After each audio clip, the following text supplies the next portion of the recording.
Welcome to the series of mid term exams preparation. ये mid term exams की preparation series की video है। Complete series इस channel के ऊपर अपलोड की जा रही है और आज की वीडियो के अंदर आपको MGT 201 के मिड टर्म एग्जाम्स की प्रिपरेशन के लिए सॉल्व MCQs करवाए जा रहे हैं। तो शुरू करते हैं आज के इस ट्यूटोरियल को। इसमें सबसे पहले कि जितने भी आपको पेयर दिए गए हैं उनमें से आप सिलेक्ट करेंगे एग्जाम्पल जो है एक प्रिंसिपल की और एक एजेंट की भी। सो प्रिंसिपल है यहाँ पर शेयर होल्डर, और मैनेजर जो होते हैं वो असल में शेयर होल्डर के ही एजेंट होते हैं, उनके बिहाफ पे वो एक तरह से काम कर रहे होते हैं। शेयर होल्डर जो कि ऑनर्स कंसिडर किए जाते हैं कंपनीज के। उसके बाद ये वोकल पॉइंट जो है वो क्या होगा, फाइनेंशियल मैनेजमेंट जो होती है एक फर्म के अंदर, वो है creation of value for share holders, value का क्रिएशन होना शेयर होल्डर्स के लिए। उसके बाद ये इनमें से कौन सी फाइनेंशियल मार्केट से मुराद मार्केट होती है शॉर्ट टर्म गवर्नमेंट और कॉर्पोरेट डेप्ट सिक्योरिटी के लिए वो मनी मार्केट जो है वो होती है।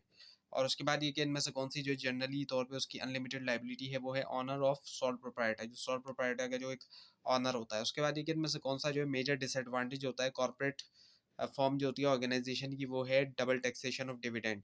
यहाँ पे जो है वो डबल टैक्स लगता है। उसके बाद ये कि टू ईयर्स के अंदर आपने जो है वो 10,000 रुपये रिसीव करने, और अगर इंटरेस्ट रेट जो है वो सडनली डिक्रीज हो जाता है, सो जो प्रेजेंट वैल्यू है फ्यूचर अमाउंट की वो क्या हो जाएगी, गिर जाएगी, क्योंकि इंटरेस्ट रेट जो है वो गिरता है इस वजह से।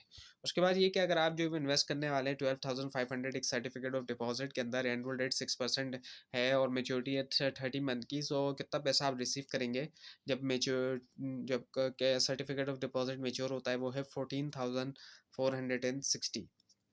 उसके बाद एक इनमें से कौन से को कंसिडर किया जाएगा एक cash flow item financing activity से, वो है cash outflow to lender as interest. और उसके बाद ये कि बेसिक कैपिटल बजटिंग प्रिंसिपल में शामिल होता है डिटरमाइन करना relevant after tax incremental operating cash flow, जो कि रिक्वायर करता है हमें क्या इंक्लूड करना अपॉर्चुनिटी, लेकिन इग्नोर कर देना संक कॉस्ट को। और उसके बाद ये कि इंटरेस्ट पेमेंट्स प्रिंसिपल पेमेंट्स और जो कैश डिविडेंड है वो डैश हैं। और जो typical budgeting cash flow analysis है, क्योंकि ये जो है डैश कैश फ्लो है, सो वो फाइनेंसिंग है, सो एक्सक्लूड फ्रॉम एंड फाइनेंसिंग आ जाता है। उसके बाद ये कि जब पे बैक पीरियड जो है पुअर गेज है प्रॉफिटेबिलिटी का, वो कब है, सॉरी वाई क्यों है वो है ये कि इग्नोर करता है जो टाइम वैल्यू ऑफ मनी होती है। उसके बाद ये कि एस्टिमेट करने के लिए अननोन नंबर जो कि लाई करता है दो नॉन नंबर के दरमियान, वो जाना जाता है किसके तौर पे, वो है इंटरपोलेशन। इंटरपोलेशन इसका आंसर है। उसके बाद देखिए इनमें से विच ऑफ द फॉलोइंग में से कौन सा जो है वो कैलकुलेशन करता है NPV एनालिसिस की नेट प्रेजेंट वैल्यू, यानी कि वो है all of the given options जितने भी दिए गए हैं। उसका देखिए डैश जो है वो long term unsecured debt instrument है लोअर क्लेम के साथ एसेट्स के ऊपर, और इनकम दूसरे क्लासेस ऑफ डेट के मुकाबले में वो है सबऑर्डिनेट डिबेंचर। और उसके बाद ये कि बॉन्ड जो है वो टाइप है डायरेक्ट क्लेम सिक्योरिटी की, जिसकी वैल्यू सिक्योर नहीं होती किससे, इंटेंजिबल एसेट से। उसके बाद इनमें से कौन सा जो है वो प्रेजेंट वैल्यू होती है बॉन्ड की, वो है थ्योरेटिकल प्राइस। और उसके बाद ये कि इनमें से कौन सी वैल्यू जो है शेयर्स की चेंज होती है इन्वेस्टर के परसेप्शन के साथ कंपनी के फ्यूचर के बारे में और सप्लाई और डिमांड के बारे में सिचुएशन के बारे में, वो मार्केट वैल्यू होती है। उसके बाद ये कि डैश जो वैल्यू होती है डायरेक्ट क्लेम सिक्योरिटी की, वो ड्राइव होती है इनमें से किससे, वो होती है फंडामेंटल एनालिसिस से। उसके बाद ये कि टोटल पोर्टफोलियो रिस्क बराबर होता है equal to systematic risk plus non diversifiable risk. जब हम ऐड करेंगे सिस्टमेटिक रिस्क में नॉन डाइवर्सिफाइबल रिस्क को भी। उसके बाद ये जो रेशियो होता है स्टैंडर्ड डिवीजन का, एक distribution to mean of that distribution, वो उससे मुराद होता है एक्सपेक्टेड टू रिटर्न। उसके बाद ये जो कैपिटल बजटिंग है वो डिसेंट्रलाइज फंक्शन जिसको असाइन किया गया डिपार्टमेंट्स को। और फिर आ जाता है हमारे पास बिगेस्ट चैलेंज जो होता है कैपिटल बजटिंग में, वो होता है रखना फंड्स को क्या वैल्यूएबल प्रोजेक्ट्स। उसके बाद ये कि जो ऑब्जेक्टिव है मैनेजमेंट फाइनेंशियल मैनेजमेंट का होता है मैक्सिमाइज करना क्या है शेयर होल्डर वेल्थ को। और उसके बाद ये कि इन्फॉर्मेशन जो कि जाती है डैश के अंदर, उसको यूज़ किया जाता है डैश प्रिपेयर करने के लिए। इन्फॉर्मेशन जो कि जाती है फोरकास्ट करने में बैलेंस शीट, उसको यूज़ किया जा सकता है फोरकास्ट करने में इनकम स्टेटमेंट्स को भी। उसके बाद ये कि जब जो अर्निंग पर शेयर है वो क्या है कंपनी के लिए, जो कि अर्न किया जिसने 1 लाख लास्ट ईयर जो है आफ्टर टैक्स प्रॉफिट में, जो कि था 2 लाख कॉमन शेयर आउटस्टैंडिंग, और 1.2 मिलियन जो है रिटेन अर्निंग में ईयर के एंड के ऊपर, सो वो है 0.50 रुपीज़। उसके बाद ये कि इनमें से कौन सा ग्रुप जो है रेशियो का है जितने भी ये दिए गए इनमें से बताता है कि किस हद तक फर्म जो है उसको फाइनेंस किया गया डेट के साथ, वो लिक्विडिटी रेशियो है। और उसके बाद ये कि मैनेजर्स प्रेफर करते हैं IR को नेट प्रेजेंट वैल्यू के ऊपर, क्योंकि वो इवेल्यूएट करते हैं इन्वेस्टमेंट्स परसेंटेज के हिसाब से, इन टर्म्स ऑफ परसेंटेज। उसके बाद ये कि इनमें से कौन सा जो है वो बनाता है कैलकुलेशन जो है नेट प्रेजेंट वैल्यू की मुश्किल, ये तमाम जितने भी ऑप्शन है जिसमें एस्टिमेटेड कैश फ्लो, डिस्काउंटेड और एस्टिमेटेड लाइफ ऑफ बिजनेस आया, तो उसके बाद इनमें से कौन सा ऑप्शन जो है वो राइट है इशूअर का कि वो कॉल बैक करे या रिटायर करे बॉन्ड पे करते हुए, पे ऑफ करते हुए बॉन्ड होल्डर्स को मेच्योरिटी डेट से पहले वो कॉल प्रोविजन आ जाता है। अब ये कि जो वैल्यू ऑफ बॉन्ड है वो डायरेक्टली ड्राइव हुई इनमें से किससे, वो है all of the given option, जिसमें कैश फ्लो, कूपन रिसीट्स और पार रिकवरी एट मेच्योरिटी भी आ जाता है। अब ये कि when the bond approaches its maturity, जब बॉन्ड अप्रोच करता है उसकी मेच्योरिटी को, उससे जो मार्केट वैल्यू होती है बॉन्ड अप्रोचेस की, वो होती है इनमें से किसके साथ, वो होती है पार वैल्यू। और उसके बाद ये कि इनमें से कौन सा जो है उसके नो इफेक्ट है, कोई इफेक्ट नहीं, जब फाइनेंशियल हेल्थ जो होती है कंपनी की चेंज होती है टाइम के साथ, वो है पार वैल्यू। उसके बाद ये कि जो वैल्यू है डिविडेंड की ड्राइव हुई इनमें से किससे, वो है कैश फ्लो स्ट्रीम से। और उसके बाद ये कि टोटल पोर्टफोलियो रिस्क बराबर होता है systematic risk plus diversifiable risk. उसके बाद ये कि इनमें से कौन सी सिंपली जो है वो वेटेड एवरेज होता है पॉसिबल रिटर्न का, वेटेड जिसमें वेट जो है साथ में प्रोबेबिलिटीज होती है अकरेंस की, वो होती है एक्सपेक्टेड रिटर्न्स। उसके बाद ये कि इनमें से कौन सा जो मेजर कॉस्ट नहीं है सिस्टमेटिक रिस्क का, कंपनी मैनेजमेंट चेंज। उसके बाद ये कि फाइनेंस के अंदर इंटर रिलेटेड तीन इंटर रिलेटेड एरियाज हैं, वो हैं all of the given option, जिसमें money and capital market, investment और फाइनेंशियल मैनेजमेंट भी आ जाता है। उसके बाद ये कि म्यूचुअली एक्सक्लूसिव का मतलब ये कि आप इन्वेस्ट कर सकते हैं डैश प्रोजेक्ट में चूज करते हुए डैश को, you can not choose another. So आप इन्वेस्ट कर सकते हैं एक प्रोजेक्ट में और चूज करते हुए एक को। और उसके बाद ये कि टर्मिनेशन जो होती है प्रोजेक्ट की, जो कि हमें देखना होती है, सो हमें सैलरीज वैल्यू जो है। और उसके बाद ये जो मोस्ट इंपॉर्टेंट क्राइटेरिया है बजट कैपिटल बजटिंग में, वो नेट प्रेजेंट वैल्यू का है। उसके बाद ये कि कंपनीज क्यों इन्वेस्ट करती है प्रोजेक्ट में negative present net present value के साथ, वो ये है कि because there is hidden value होती है हर प्रोजेक्ट में।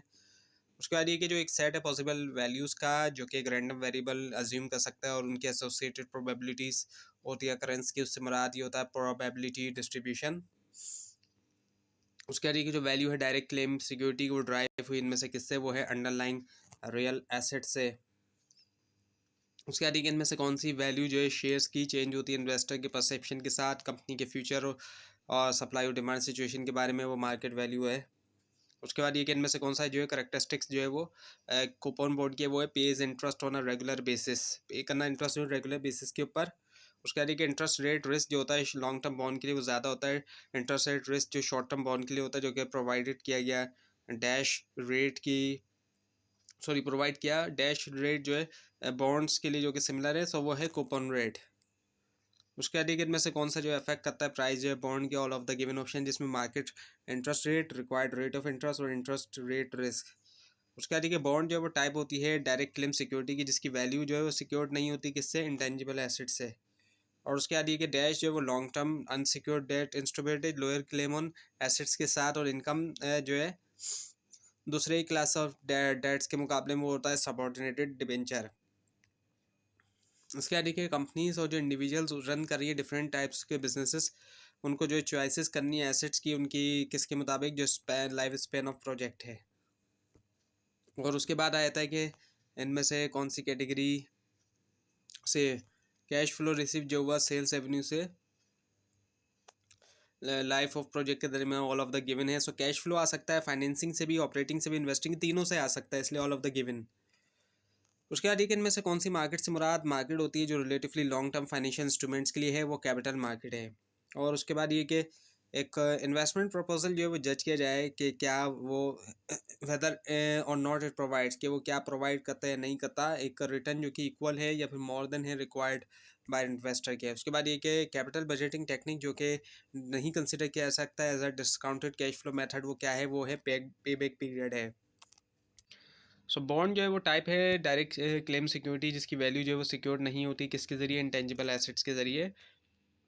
उसके बाद में से कौन सा जो वो ड्रॉबैक होता है परसेंटेज ऑफ सेल्स मेथड का, वो होता है all of the given options का। और उसके बाद में से कौन सी जो है वो ज़रूरी होता है कि एक्सक्लूड किया जाए, अब हम कैलकुलेट करते हैं इंक्रीमेंटल कैश फ्लो, वो है संक कॉस्ट, बाकी डेप्रिसिएशन, अपॉर्चुनिटी कॉस्ट और नन कैश आइटम्स है। उसके बाद विच ऑफ द फॉलोइंग इनमें से कौन सी जो है वो इज़ नॉट एन एग्जाम्पल, वो एग्जाम्पल नहीं है। इंटरमीडियरी फाइनेंशियल इंटरमीडियरी की वो है माइक्रोसॉफ्ट कॉर्पोरेशन जो कि एक सॉफ्टवेयर फर्म है। बाकी इसके अंदर है Wisconsin S N L saving and loan association है, और इसी तरह से स्ट्रॉन्ग कैपिटल एप्रिसिएशन एक म्यूचुअल फंड है, और कॉलेज क्रेडिट जो कि क्रेडिट यूनियन है। उसका देखिए एक इन्फॉर्मेशन जो कि जाती है डैश के अंदर, उसको यूज़ किया जा सकता है प्रिपेयर करने के लिए डैश। सो इन्फॉर्मेशन जो कैश बजट में जाती है उसको यूज़ किया जा सकता है फोरकास्ट करने के लिए फाइनेंशियल स्टेटमेंट्स। उसके देखिए do not compare apples, compare ना करें एप्पल्स को ऑरेंज के साथ। अब ये जो कॉन्सेप्ट है किसमें है, डिस्काउंटिंग और नेट प्रेजेंट वैल्यू के अंदर ये है। उसके बाद ये कि इनमें से कौन सा इंटरेस्ट रेट जो है वो रखता है moving and changing on daily basis, यानी कि वो मूव हो रहा है और चेंज हो रहा है डेली बेसिस पे, वो जो है मार्केट वैल्यू को रखता है वो। उसका देखिए कैलकुलेट करने के लिए एनुअल रिटर्न जो है एक इन्वेस्टमेंट के लिए हमें रिक्वायर्ड होता है, इनमें से क्या है all of the given required होता है, जो इनकम क्रेडिट है, गेन और लॉस इन वैल्यू, और जो ओरिजिनल वैल्यू होती है बिगिनिंग ऑफ द ईयर पे। उसका देखिए this is an example of which of the following. अभी एक एग्जांपल दी गई है, वो ये है कि रियल स्टेट प्राइसेस जो है वो गिरते हैं अक्रॉस द वर्ल्ड, क्योंकि मार्केट जो ग्लटेड हुई सरप्लस प्री ओन्ड होम्स जो कि सेल के लिए। सो ये एग्जांपल है मार्केट रिस्क की, क्योंकि मार्केट की बात की जा रही है। उसके बाद ये कि कंपनी क्यों इन्वेस्ट करती है प्रोजेक्ट में नेगेटिव नेट प्रेजेंट वैल्यू, क्योंकि हिडन वैल्यू होती है हर प्रोजेक्ट के अंदर। उसके बाद ये कि जब डिविडेंड डिस्काउंट मॉडल के अंदर इनमें से कौन सा जो है वो इनकॉर्पोरेट नहीं होता डिस्काउंट रेट में, वो होता है रिटर्न ऑन एसेट्स। और उसके बाद ये कि इनमें से कौन सी जो है करेक्टरिस्टिक्स है एक टू कूपन रेट की, वो है पे interest on a regular basis. उसके बाद इनमें से कौन सा अफेक्ट करता है प्राइस जो बॉन्ड के, वो है इंटरेस्ट रेट रिस्क।